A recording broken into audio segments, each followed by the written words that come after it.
Scientific foundation of words. Really nice. I'm not going to say good luck because luck has nothing to do with this.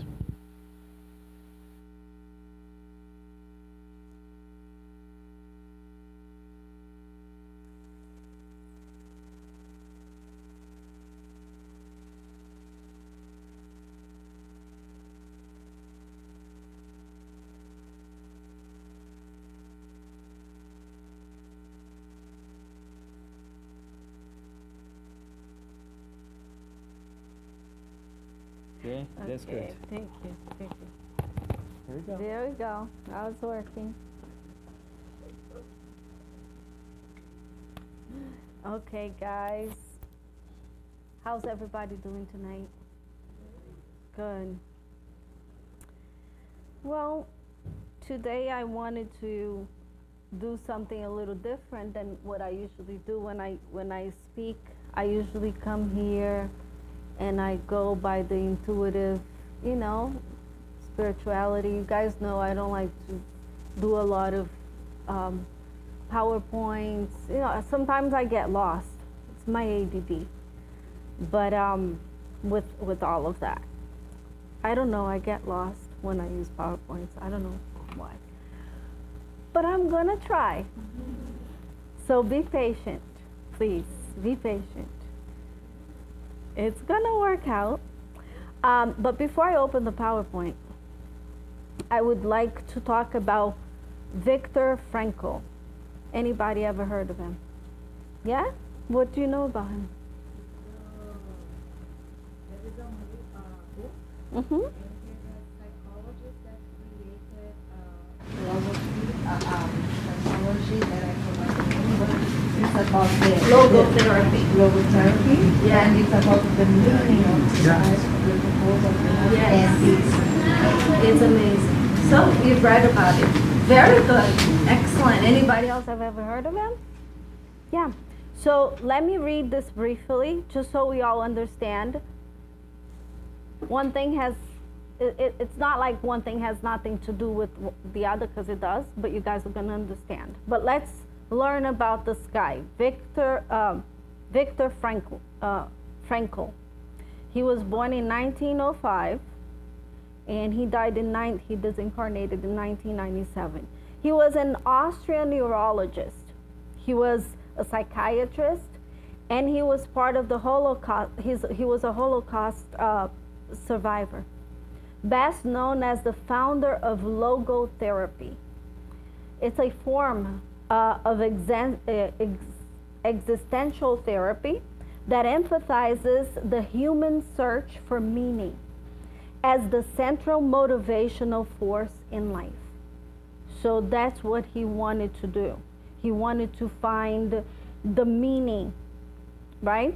The meaning as the central motivational force in life. So he was born in Vienna. He studied medicine with a focus on psychiatry and neurology. He was influenced by Freud, and he was a psychoanalyst, and also by Alfred Adler. But developed his own school of thought because he felt both missed the deeper dimension of meaning. That's why he wanted to found a different school. So in the Holocaust experience in 1942, Frankl and his family they were all deported to a concentration camp, including, I don't know who else, it said somebody else there. He lost his parents, his brother, and his first wife in the campus. They all died there. His direct experiences of suffering, despair, and resilience profoundly shaped his philosophy. His most famous book was written after liberation, blends memoir and psychological insight. He described how even in the most brutal conditions, those who found meaning, whether through love, faith, future goals, or responsibility, were more likely to survive emotionally. So see, he discovered that those who found meaning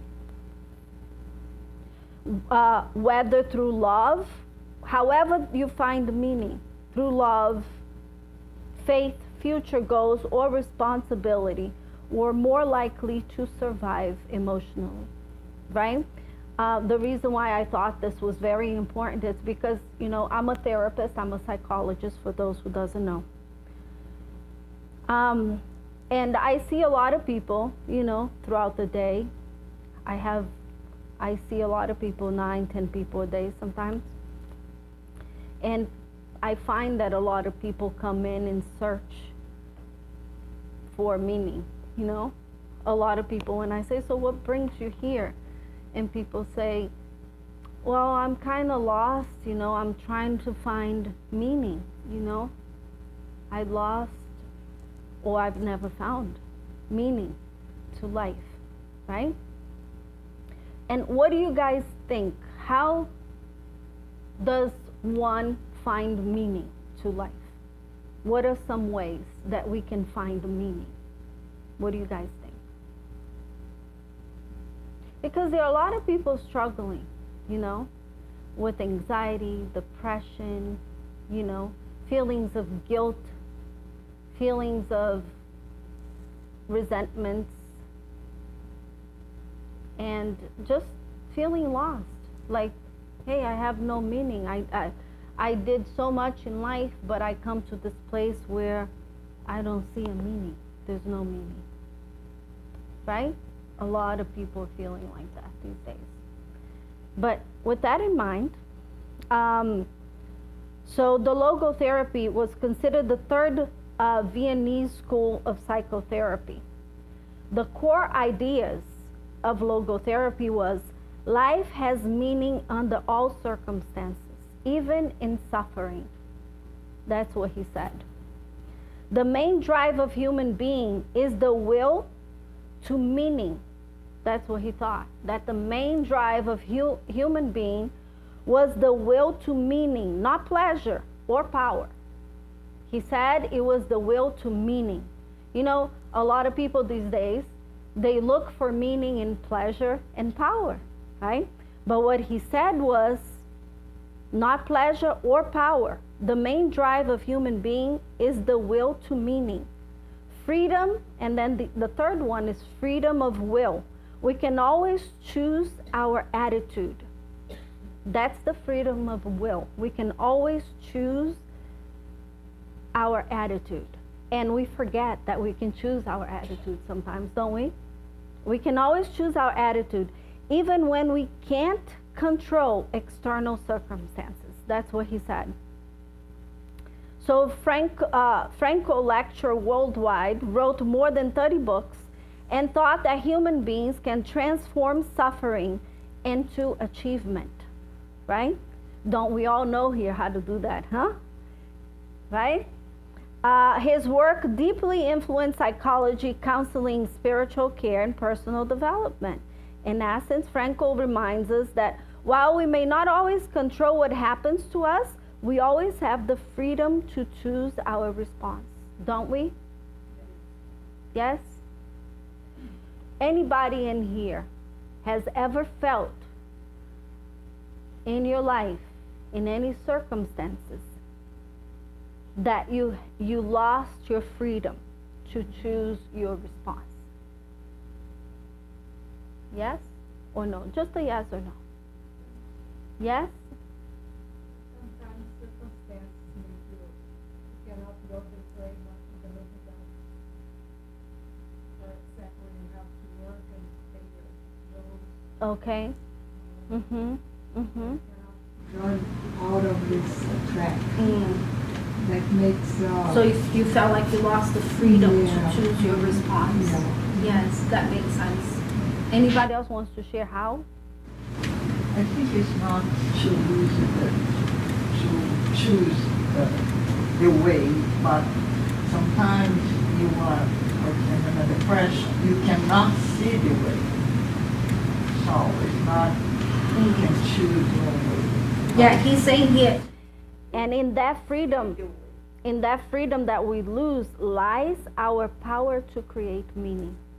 Because a lot of people lose their power to create meaning in situations like that, when they feel like they lose their freedom to choose, right?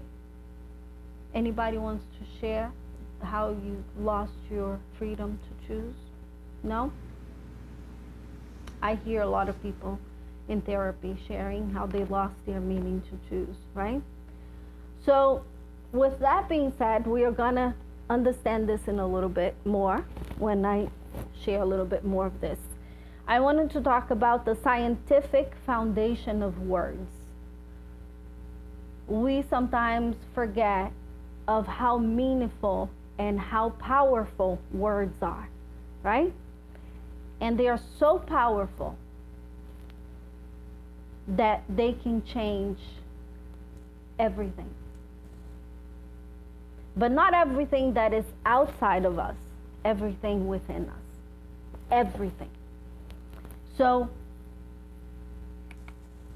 why are words powerful? How do positive words work? Every time we think a series of biological and physical phenomena are happening. Every time we think. Every time. Because before we speak, we think. Most of us. Sometimes we don't. But still, even when we speak without thinking, we are thinking. We just think we are not thinking, but we are thinking. What do you guys think? Yeah? But it's just, sometimes it's very automatic, right? We are thinking, we are not thinking, we think we are not thinking, and then we speak, right? Because we are used to so much of, I think, a lot of information at times, right? And a lot of us struggle with a lot of thoughts too. It all depends. You guys are going to understand a little bit more when we go through this.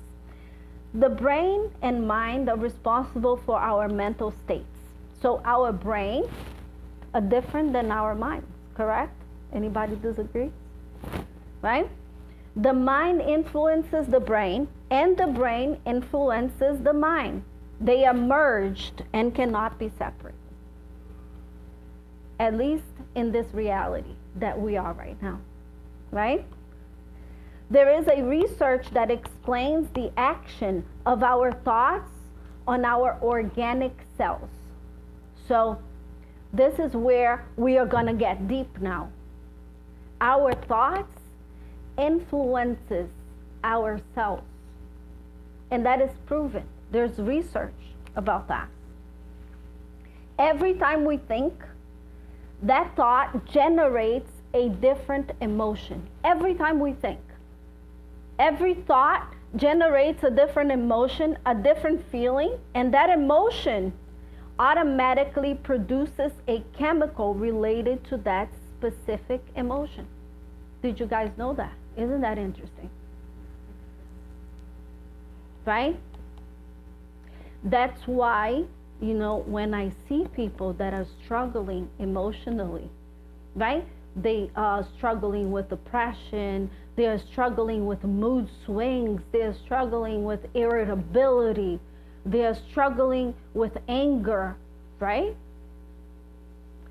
Every time I see people that are struggling, I explain to them. You know, I work with a psychiatrist, so when I feel that there's a need for them to go see a psychiatrist because of the chemical imbalance, guess why the chemical is imbalanced? Because of this. Look at that.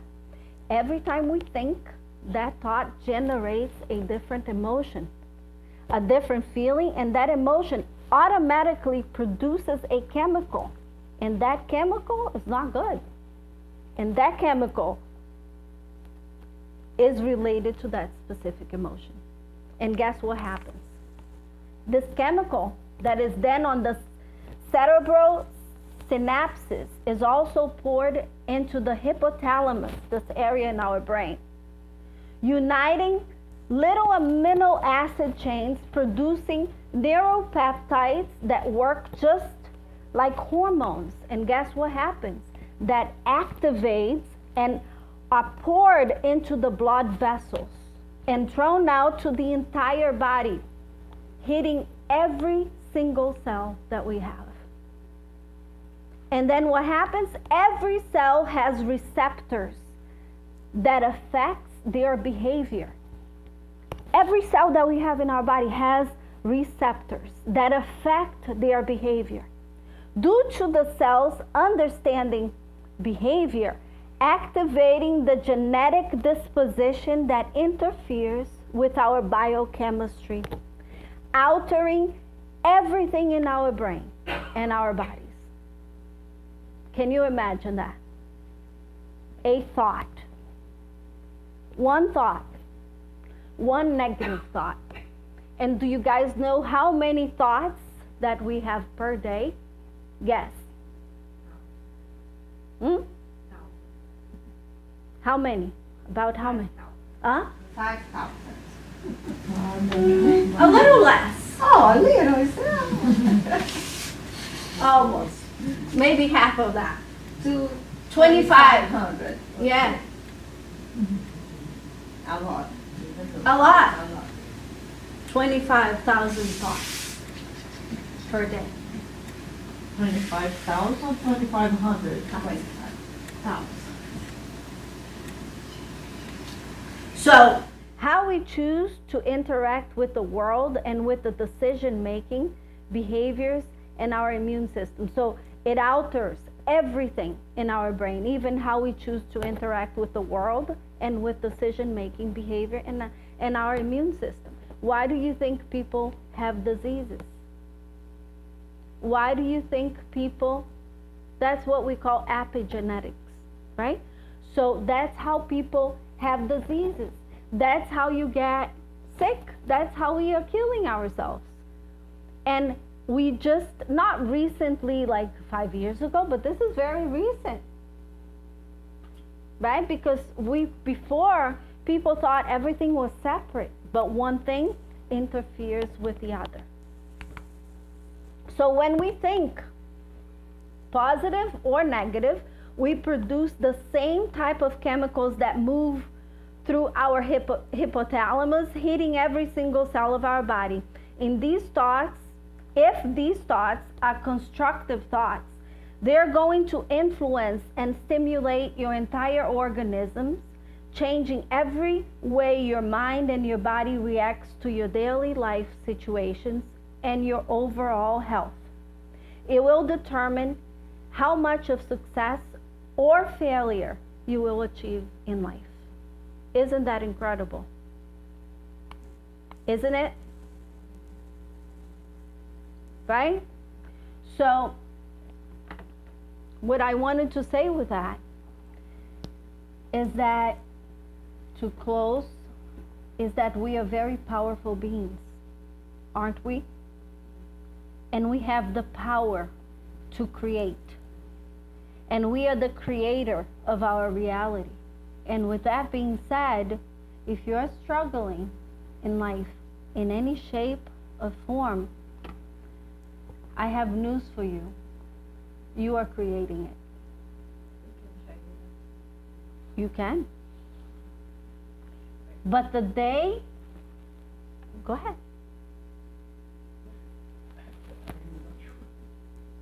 Mm-hmm. I'm not sure, but I received a video Okay. about an experience about water. Water? They say bad words for that water. Bad, really bad words. Mm-hmm. And another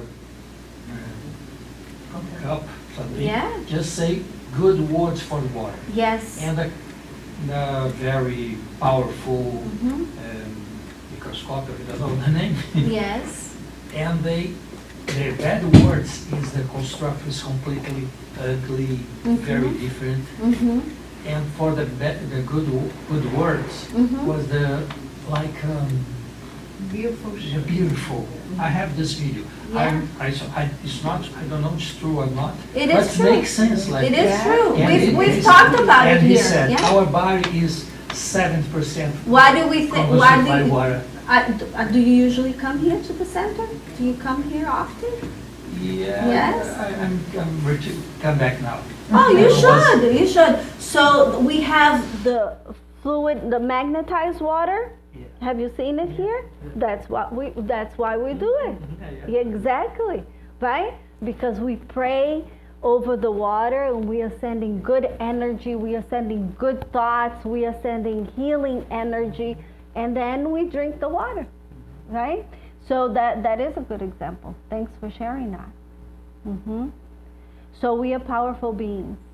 And by the way, our body is 70%, 75% water. Did you guys know that, right? So everything that we say to ourselves, guess what?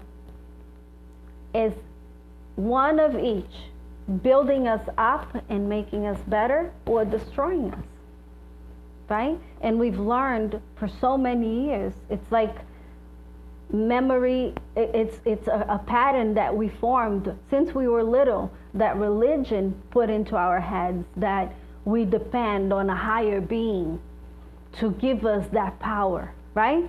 To give us that whatever we need. You know, we knew and we thought that we were supposed to pray and ask a higher being to do something for us. But now we know that that higher being is us. We are gods. The Bible says that we are gods. When Jesus was performing miracles, he even said, look at this, I can do this, but you can do so much better. You can do so much more. He said it, not in these words, I don't know, but different words, but he said that. So we are gods.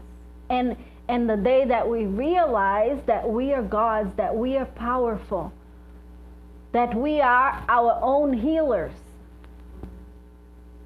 right? And then with this power, with this energy, with this love that we have, we can serve and show other people that they are also capable of doing that.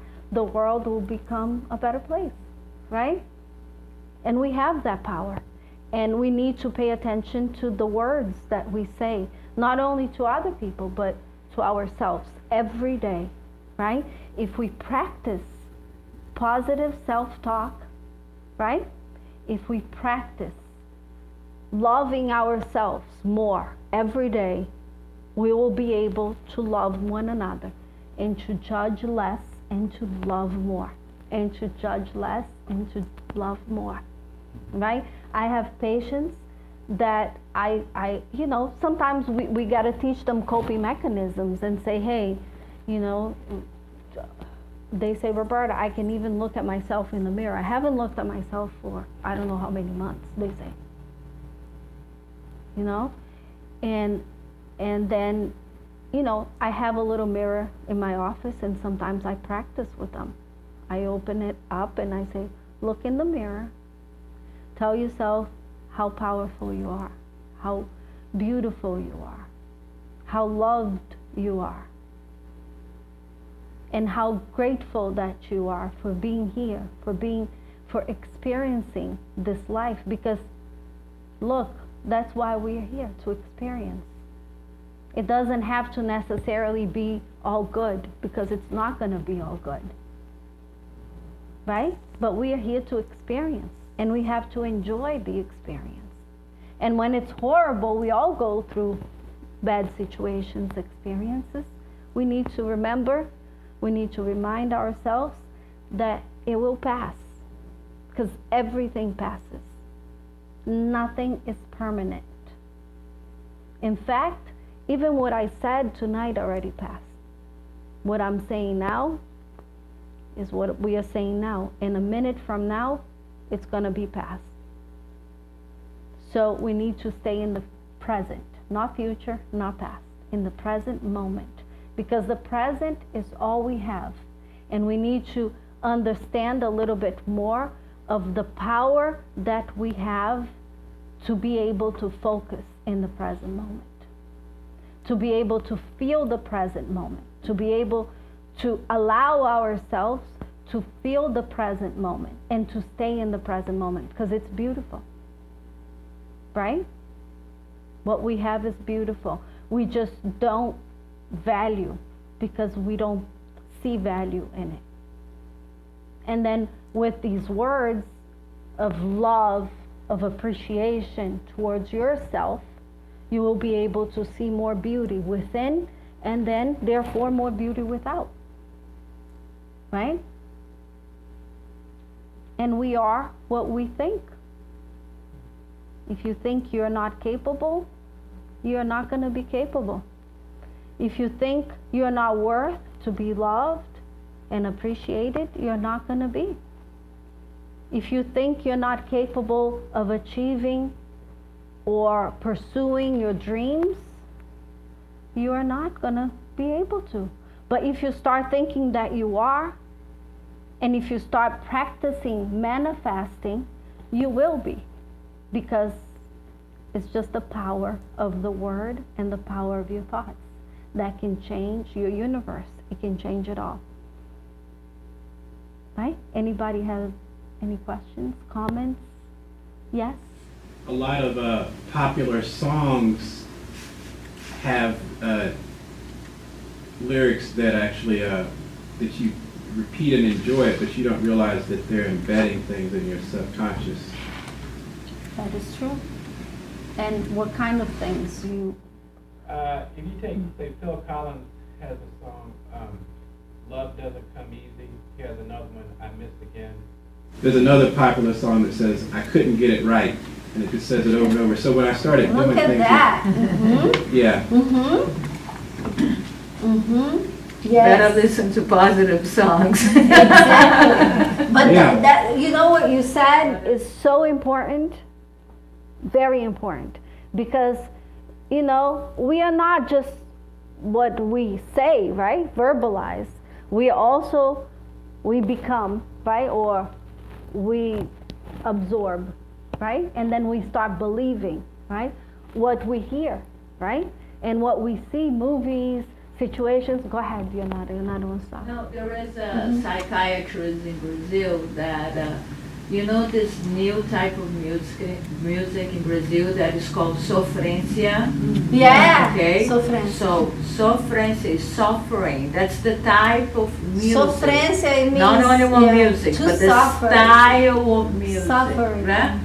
So The state of psychiatrist was saying Yeah. that every younger generation, which means there were people with 30, 40 years old that actually listen to that on a regular basis, they come to the office with the same symptoms of the music. Oh, yeah. Yes, no, seriously. Yeah.